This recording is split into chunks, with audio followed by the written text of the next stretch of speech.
Il se passe quoi 9h04, Julie, sur Europe 1 C'est le dernier mot de Louise Eklund. Absolument. Bonjour ma chère Louise. Bonjour Thomas, bonjour tout le monde. Alors si vous êtes un sosie d'Elvis Presley ou plus simplement un fan du King, le musée de Cambrai a besoin de vous. Le 25 janvier commence le festival du Boogie Woogie à Cambrai dans le nord de la France.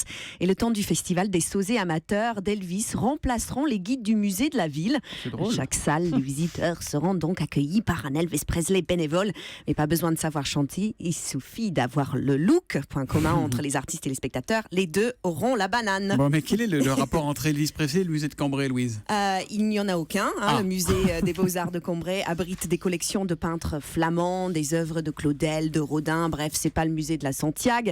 Mais les musées doivent rivaliser d'imagination pour faire revenir le public après une année 2016 marquée par les attentats. Quand on sait que le Louvre a fini l'année à moins 15% de fréquentation, on comprend que le musée de Cambrai doit recruter des sosies d'Elvis pour ambiancer ses visiteurs, qui pourront par ailleurs déguster des produits américains entre deux tableaux. Oh, c'est sympa. Visiter le musée, hamburger à la main en écoutant du Elvis, ça peut paraître bizarre, mais c'est comme manger des frites à l'exposition Magritte, ça met dans l'ambiance. Pardon d'insister, mais je vois toujours pas le rapport, ma chère Louise, entre Elvis Presley et le musée de Cambrai. Ah bah si, quand Elvis dansait, il était quand même bien cambré. Oh d'accord. Oh, non. D'accord, c'est pas du boogie woogie, c'est plutôt du glooby boulga. Je ne sais pas comment le musée de Cambrai a eu cette idée. Peut-être que le directeur voulait faire une exposition Matisse et Degas et quelqu'un a compris Elvis à Vegas.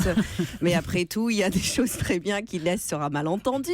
C'est d'ailleurs comme cela que sont nées les fameuses bêtises de Cambrai. C'est une erreur dans la recette qui avait assuré le succès de ces berlingots. Tout est vrai, oui en effet.